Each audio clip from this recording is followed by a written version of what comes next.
Hello, welcome to Shad Life. I was just thinking about all the stuff I did in 2023, and I realized that I actually reviewed quite a few things, most of them being complete bikes or bike builds. It actually comes out to be 9 things, one of them being a wheel set, everything else being either a complete bike or a bike build. So I thought, well, why not go through each one and show you some of my favorite clips from each review. So we're gonna go ahead and do that, starting with my Esker Hayduke MX build or mullet build, whichever you wanna call it when you do 2 different wheel sizes. So last summer, I got the Thai Hayduke frame and built that up with all of the parts that were on my steel Hayduke, because I bought a steel Hayduke complete bike, and when I saw the Thai frames come out, I snatched a Thai frame, switched all my parts over, and I had this steel Hayduke hanging around, and right now it's still hanging around right off camera over here. So I decided my winter build project last year was going to be to try doing an MX build, so a 29er front wheel, 27.5 rear wheel. So that was my winter project. I was gonna keep it kind of lower budget with what I had laying around, but it ended up costing me way more than I had planned on, which is pretty typical of me, and ended up putting some really nice parts on it. So here's some clips from that build and my first ride with it. That's pretty much what it's gonna look like. Pretty close. That's pretty sweet. You can definitely see the mullet configuration here. The rear wheel is 27.5, front wheel is 29er.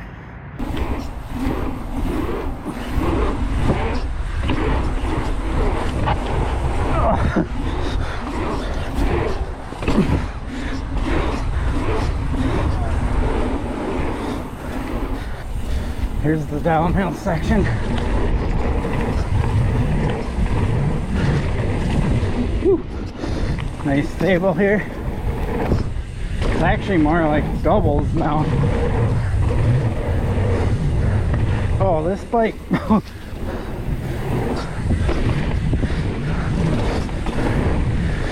Wow.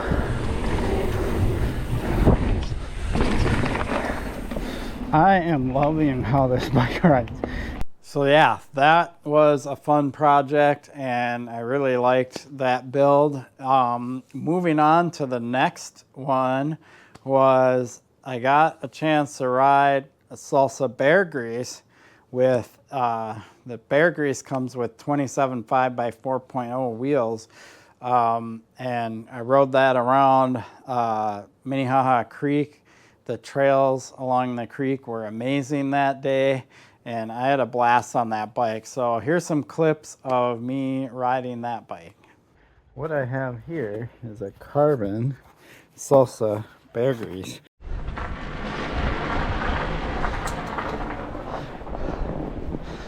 This is an urban single track. I don't know what it is.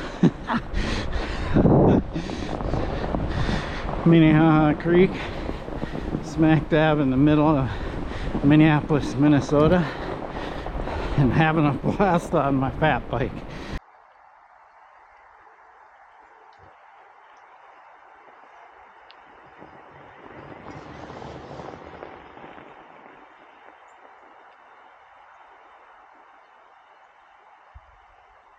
And then spring was coming around, and I decided I wanted to start doing budget bike reviews. And budget bike meaning, you know, kind of that entry point where I think bikes are decent enough. I'm definitely not going to do Walmart bikes and stuff like that. But the first bike I got for that was the Grand Canyon 5.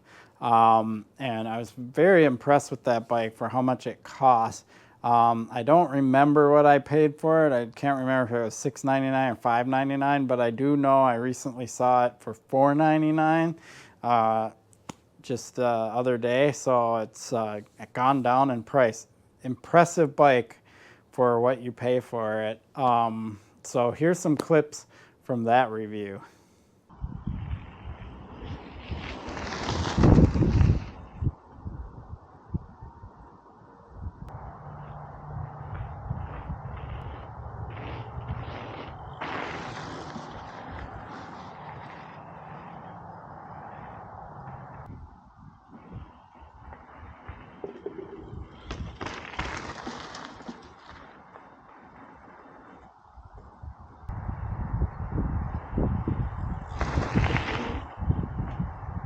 So that Grand Canyon 5, I was very impressed with that bike for how much it costs. Probably one of the better, budget bike deals out there in that price point. Then I started talking to Esker, and I got a good deal on this Esker Jaffe that you see behind me here. This is their steel Jaffe. This is the XT build, Industry 9 wheels, and so on. What's nice about this bike is that it's got a super dialed geometry, especially for a 29er. If you know me, I like to ride 27.5, and this is a 29er. This bike got a lot of use this year. I did my initial review. I'll show you some clips from that, but I'll also show you a couple of clips from me riding it in Fruita, because I did bring it to Fruita, Colorado with me.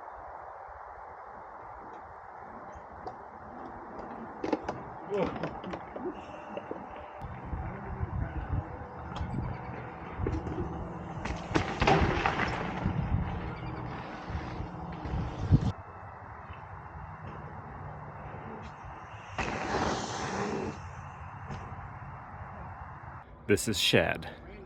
This is Shad life.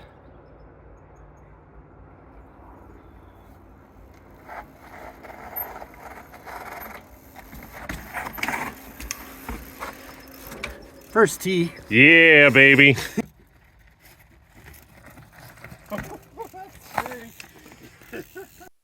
So if you know me, I love my hardtails, and this one is amazing.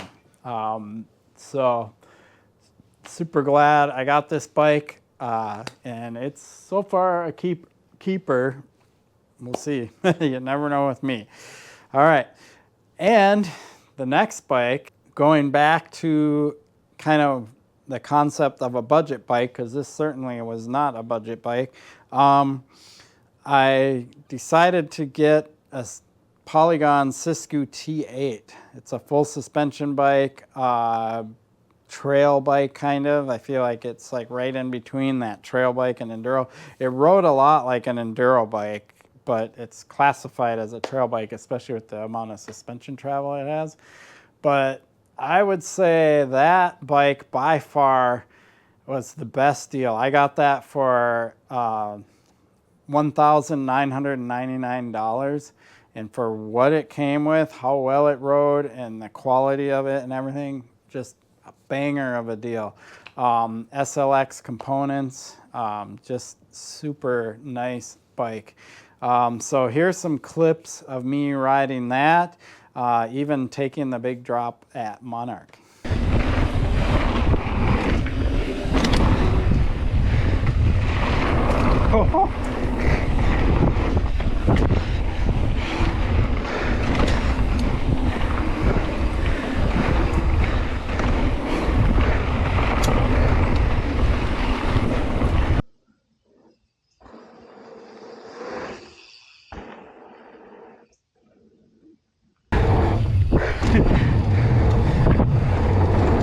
I'm gonna go left because those next jumps are huge.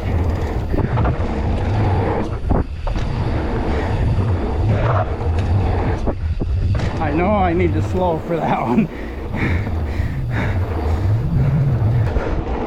So you basically just keep this speed and you're good. Woo. Oh, that was a hard landing. Yeah, that Siskiyou T8 was an amazing bike. The main reason why I got that is I did want to do a review of it in its budget form, but my Salsa Rustler was out of commission and I wanted a full suspension bike to ride in between. And so I thought, well, I've always wanted to ride one of these bikes, so now's my chance. It was on sale. I got it, rode it, had a blast. And my Salsa Rustler got fixed, so I sold the Siskiyou T8 and back to riding my Rustler. My Rustler, if you've been following my channel, that is my baby. That's the bike I've pretty much completely customized to my liking. So every time I ride that bike after riding another bike, I'm always like, oh yeah, this is why I really like this bike. So yeah, the Rustler is amazing. All right, let's move on to the next bike that I checked out. So after having such an amazing experience with the Siskiyou T8, right, I saw the Poseidon Norton, $999, and I decided to get one of those bikes because the frame has really progressive geometry, looked cool, and so on. I knew when I bought the bike that I wasn't gonna like the longer stem that they equip the bike with. I have no idea why they have a stem over 50 millimeters. It should probably come with like a 35 or 40 millimeter stem. That baffles me, but I got that bike, I assembled it. It was really heavy, especially for an aluminum hardtail. I want to say it was like 34 pounds, and all of that weight was mostly in the front end because it had a 7.5 pound fork, the SR 140 millimeter travel SR fork. I don't even remember the model. Terrible fork to equip that bike with. Made it front end heavy, and then you add on the long stem. So my first riding impression of that bike, I absolutely hated it, and I'm not even going to show any clips from it because it was a day where I was just like, why am I even riding this thing the way it is? It had terrible tires on it.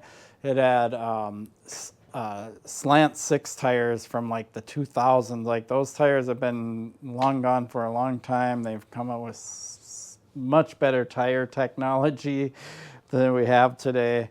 It had, you know, that long stem, that heavy fork, rode terrible, had those June Tech brakes that just don't really work all that great, especially when they were brand new and they weren't broken in yet. So I decided to change out a bunch of parts on that bike to really see if the frame was worthy of like the way it looked and its geometry and stuff. And so I'll show you some clips from that because yes, the frame was definitely worthy. The complete bike is one of those things I would not recommend anybody buying, but if you want to buy a Poseidon Norton frame, I think they're like $4.99.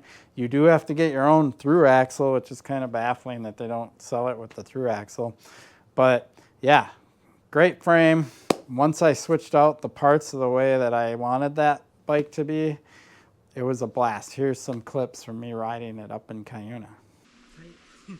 3 sections. Wow.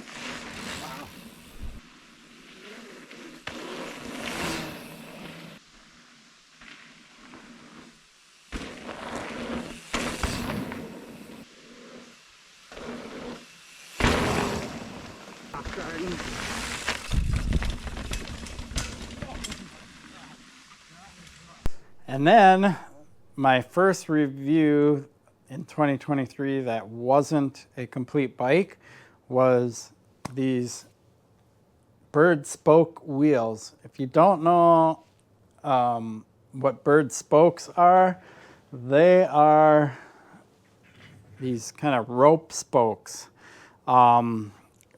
Crazy material they're made out of. I don't even remember because it's some long, complex name, but these are amazing. So they gave me a set of wheels to try out. They had some demo wheels. I put them on my Taihei Duke, tried them out. Loved them.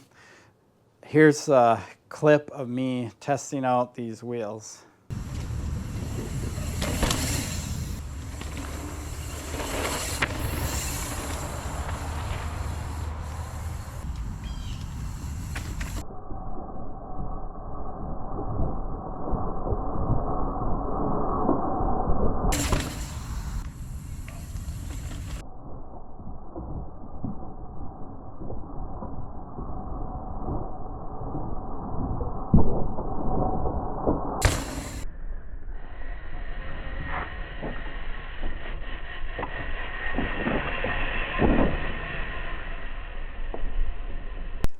So yeah, after I tested them out and I contacted them and was gonna give them the wheels back because they loaned them to me to try out and review, they gave me an offer and asked me if I wanted to buy them.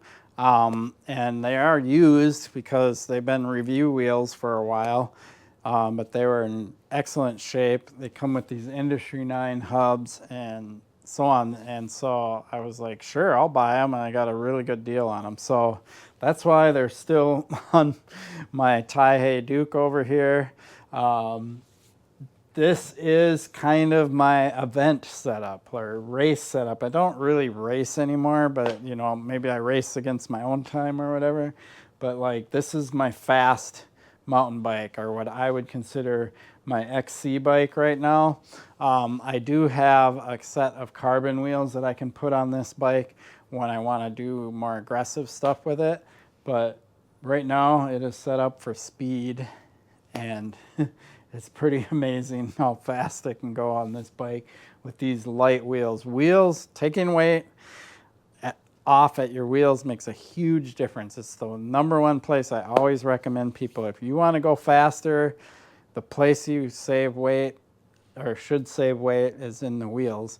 That's why I don't run inserts or anything like that, because I just don't believe in adding weight to my wheels. I just make sure I run the appropriate tire and casing for what I'm going to do with the bike and so on. So yeah, amazing. Love those wheels. I think Bird Spokes is onto something here. I think they're going to be around for a long time. They make some heavier duty rims, and some pretty gnarly riders have been testing them, and they actually hold up. So yeah, it's kind of one of those things where, you know, you're kind of like, I don't know if I like the idea of having rope spokes, but it's actually, if you know how wheels work, the spoke isn't what's holding your wheel up as far as like pushing into the spoke. It's the pulling in of the rim from all directions that's holding your wheel together. And so it totally makes sense, and they're super light and super awesome. So enough on that. But yeah, Bird Spokes, amazing. Let's go on to the next one.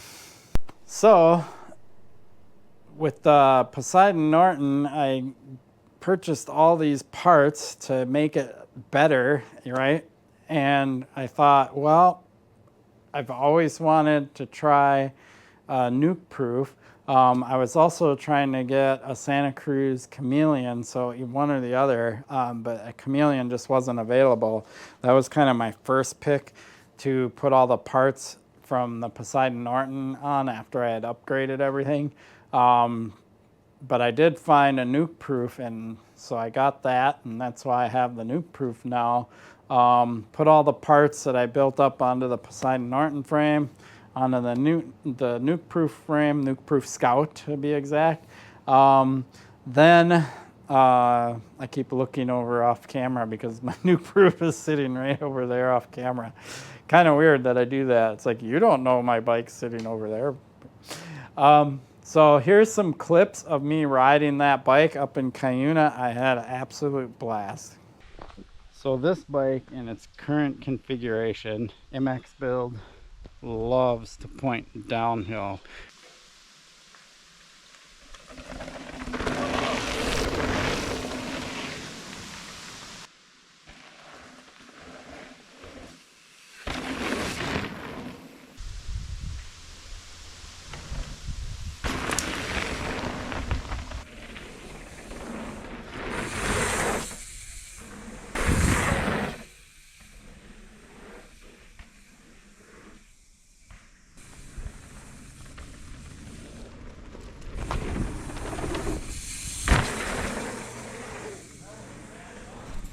Yep, that bike's awesome. I've been kind of changing some things up. I put the higher rise bars on it and stuff just to see. It does have probably the longest reach of any of my bikes, so I've been trying to work with that to see if I can make it feel a little better, and it seems to be working with the taller bars. Spike Vibe Core, I think they're called, or Vibra Core, whatever they say it. All right, now we come up to the last bike. So this was something I wasn't expecting, but it was funny. It was early in the morning. I wake up at like 6 in the morning and I grab my phone for some silly reason. I probably shouldn't in the morning, but I was like looking through and I got an email from Albies and I clicked on it and they had the We the People Swamp Master limited supply. And I knew that if I didn't just click the buy now button immediately, that bike would sell out and they'd probably be pretty hard to get after that. I don't know what today's status of that bike is, if they're available or not, but I know in that moment I wanted to nab one. So I just clicked buy now and bought one. Like, I didn't even think twice about it and got the Swamp Master. Full suspension BMX bike. Controversial, kind of an oddball one out there, but I just, I really wanted to see what that was like. And I still have the Swamp Master and I think I'm going to keep it for a while. I do like it. I rode it in the Homey Fall Fest. It was great actually riding single track. What that does benefit having a front and rear brake when you're doing mountain bike type trails and stuff. The one thing that was the weak spot was the really hard gearing, right? Because it's got 28 front and 9-tooth rear, which is like, what does it come out to? Like 66 gear inches, 65 gear inches. It's like way too hard of a gearing, especially for riding off-road. So I'll probably fix that on it, but that bike's a fun bike. Here's some clips of me doing my initial riding on it.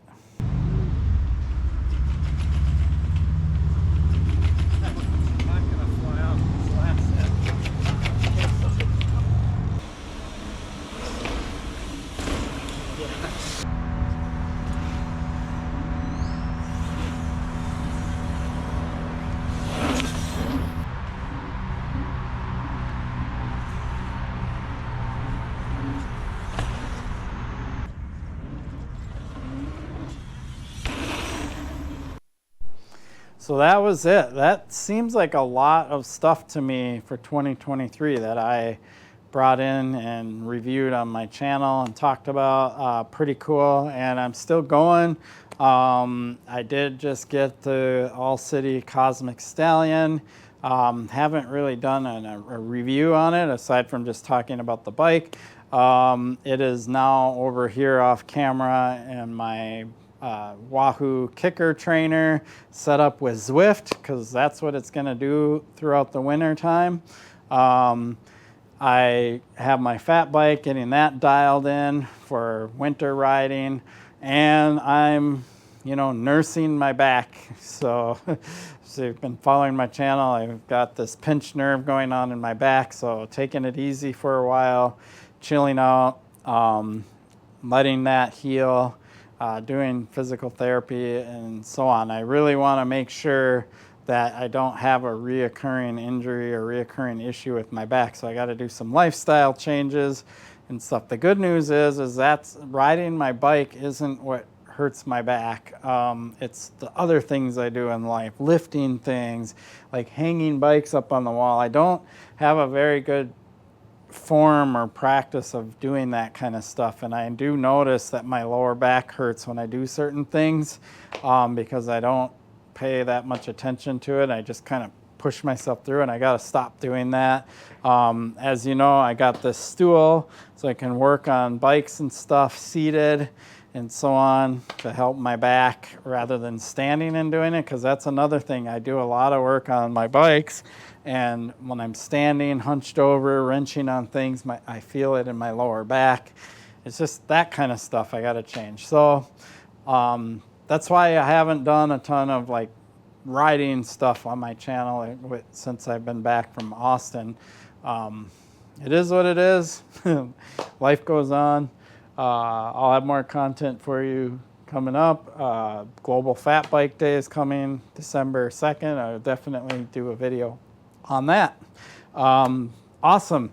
It's been a great 2023. I'm pretty surprised at all the stuff that I've done. I didn't really plan it ahead of time, and I was just sitting a couple hours ago and just realized, wow, I did a lot of reviews. I got a lot of bikes in. Check them out. I got the Bird spoke wheels, all that stuff, and I want to continue doing more of this stuff going into 2024. So I will keep on chugging along, doing what I can.